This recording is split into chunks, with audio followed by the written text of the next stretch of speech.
Hi there, everyone. Thank you so much for joining us. I'm Sam, and I moderate these weekly presentations. In just a second, we're going to be joined by Michael Corgett, one of our financial advisors, who's going to be providing you with some very valuable insights on how to handle a layoff and a severance package from your company in the event that you are unfortunately faced with that position. Afterward, I apologize in advance. We will not have time today to answer any questions, but I invite you to still ask away. There's an anonymous Q&A box down below. You can ask your questions, and I'll make sure that they get fielded to one of our financial advisors who will answer those questions with you either through phone or email after the presentation has ended. As a quick reminder, we are not affiliated nor endorsed whatsoever by any specific company. We are a completely independent group of financial advisors here, so please keep that in mind as you're listening along. And lastly, you are going to see some links popping up on your screen as you're watching this presentation. Those are going to be from me. They'll guide you to very valuable resources we have for you, one of which is a calendar link where you can book an appointment with one of our financial advisors to speak to them about your specific concerns or situation, and another may simply be a link to our YouTube or our LinkedIn. Please consider following us on one or both of those platforms. We post tons of retirement-related content weekly, and we really think you'd get some value out of it if you consider giving us a follow. And if you do, thank you so much in advance. We truly appreciate it. And without further ado, we're going to jump right into it now with Michael Corgett. Thank you, Sam, and welcome everyone to today's presentation.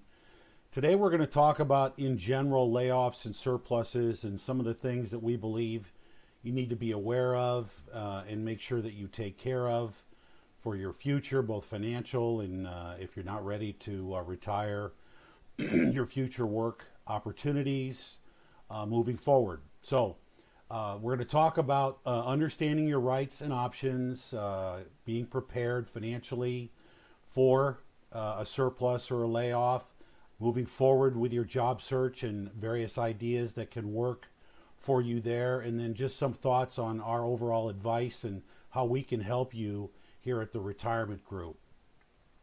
Understanding your rights and your options, overview of severance packages, legal advice and unemployment benefits, and then what are you going to do about your health care. So let's just go ahead and dive right in. You got to keep in mind the key considerations before signing a severance agreement. Now, your employer has already done their homework, and this agreement is pretty much stand pat. It's a document that's not going to change because you don't agree with a certain provision in the severance agreement. You may want to consider contacting an attorney and having them review it.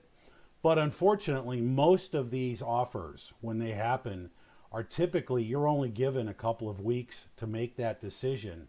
So you just need to make sure you completely understand what you're signing and then look at the pros and cons of this severance package, this offer that they're making to you, whether it's just an opportunity for you to retire or you're being laid off, I mean literally surplused. Your job is being eliminated, and what are you going to do moving forward? So legal advice, I've already mentioned this. You may want to consult an attorney and have them take a look at it. Most attorneys have seen them in the past. Again, there's not much you're going to be able to do about it because it's pretty much already written in stone. But also, you're going to understand how unemployment benefits work and how to apply for unemployment benefits. You do have the option in most states to apply for unemployment even if you do get a severance payment. Depending on how that severance payment is paid out, most of the time it's paid out in one lump sum, i.e. it could be 6 months of standard pay where you get a lump sum check. In some cases, it's just a continuation of your paycheck for the next 6 months. You're going to want to check with your state unemployment office, and you might check with your human resources department, but they really don't know how each and every state in the union operates.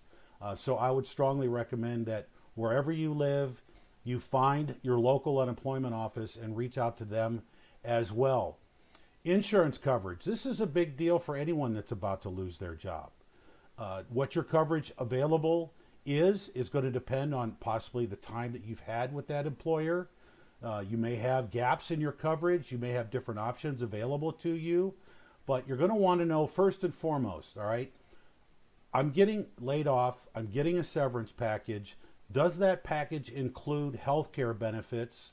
And in many cases, it does at a subsidized rate, possibly the rate that you were paying while you were still employed over that period of time.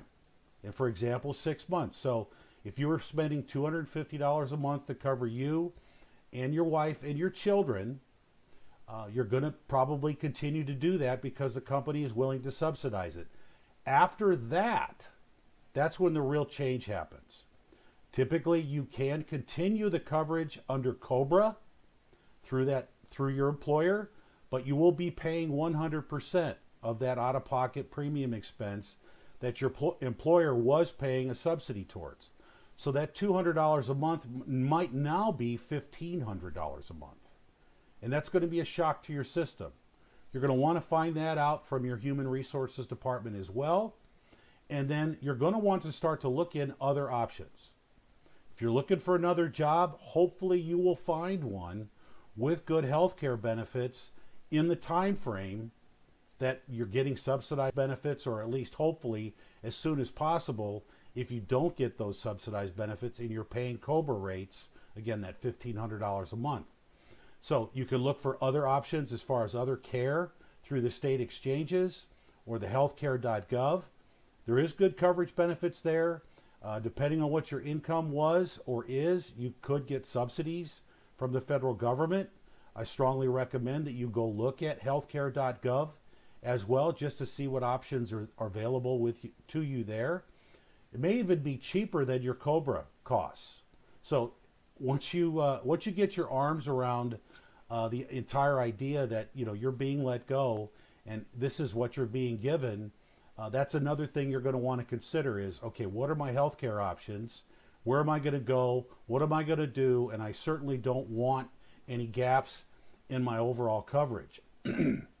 Preservation of your professional and financial assets, retirement and equity considerations, and then financial planning and the analysis. All three. You're going to want to safeguard all of your personal and professional files from your job. More than likely, you're going to have personal files on your computer. You're going to want to download those and save them in some way, whether it's in the cloud or a thumb drive. All right. You've got paper files at your office. There are personal. Whatever you're allowed to keep, find that out first. There may be files that you can keep that might not be all personal, but they might be things that you will be able to take with you in relationship to what your job was or your education with the company, these sorts of things. And then managing your financial and health related accounts with the company. You're going to want to understand what your options are as far as your 401k and your pension. Your 401k is yours, okay? Depending on your age, you might be able to access it without penalty. That's called the rule of 55. If you are 55 years of age or older, you can leave a portion of your 401k with the current custodian, whether it's Schwab or Fidelity or Vanguard, and access those funds. You will have to pay federal and state income tax on those withdrawals. Those withdrawals don't have to be set in stone. They can be different numbers. But you will not pay the 10% penalty that you typically think of on withdrawals from an IRA prior to 59 and a half.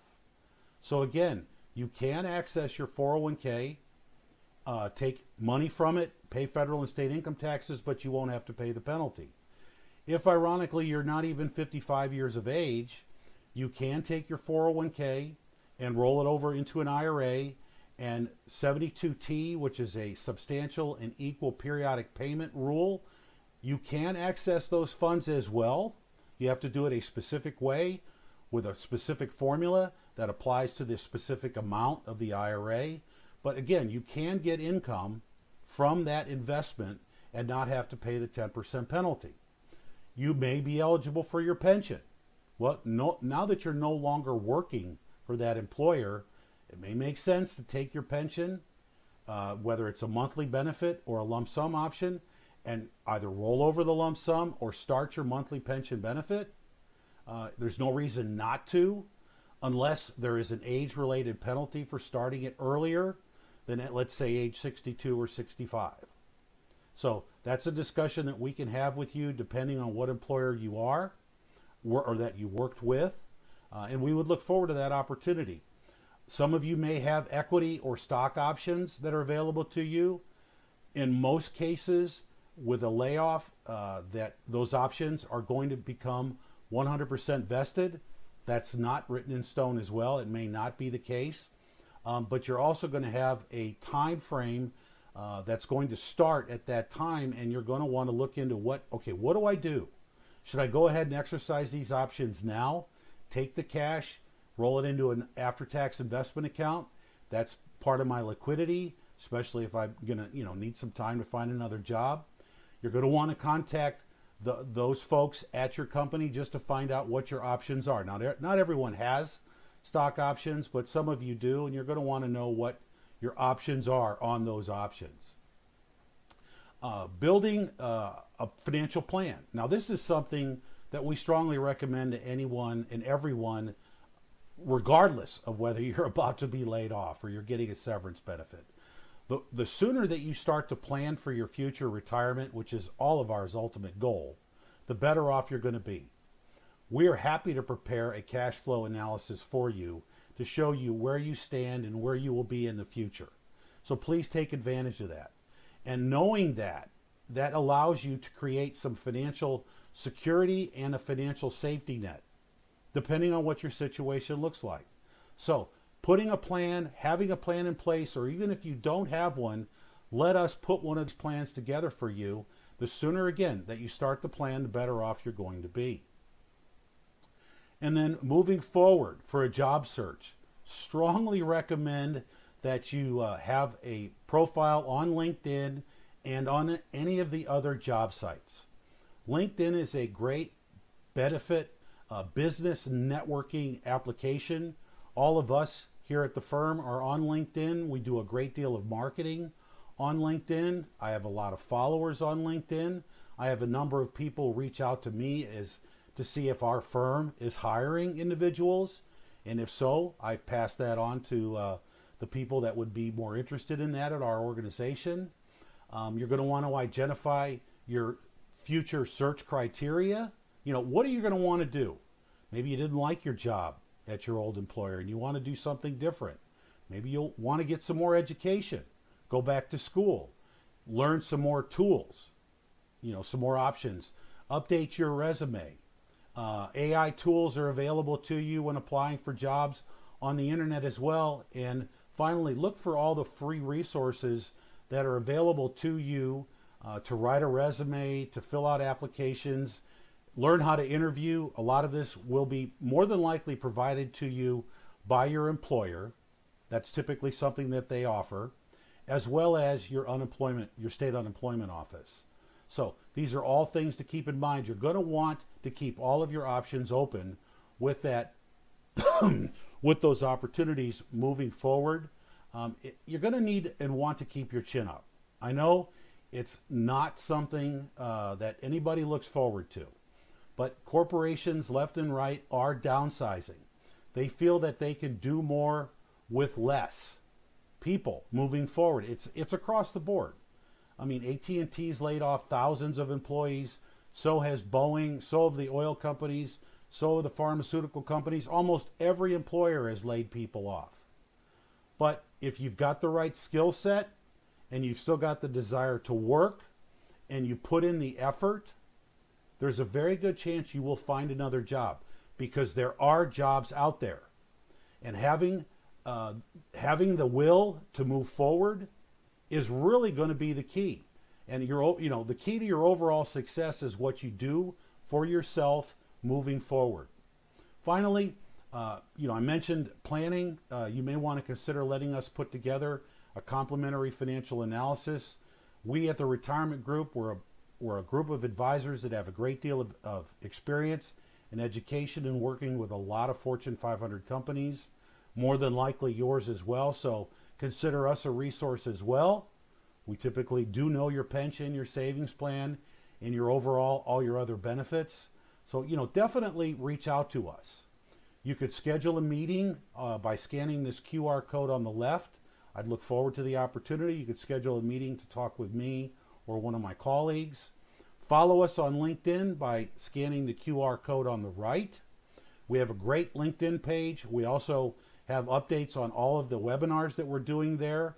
If you follow us, you will get a lot of those updates sent to you. Give us a call or send us an email as well. We would look forward to the opportunity to help you through this tough and tumultuous time. So with all that said, I certainly appreciate the opportunity to present these thoughts and ideas with you. This isn't a happy subject, believe me, I get it. And I've worked with countless numbers of people throughout my overall career, which has spanned more than 35 years. And I'd look forward to the opportunity to speak with you and help you get through this as well. Thank you for your time and have a great day.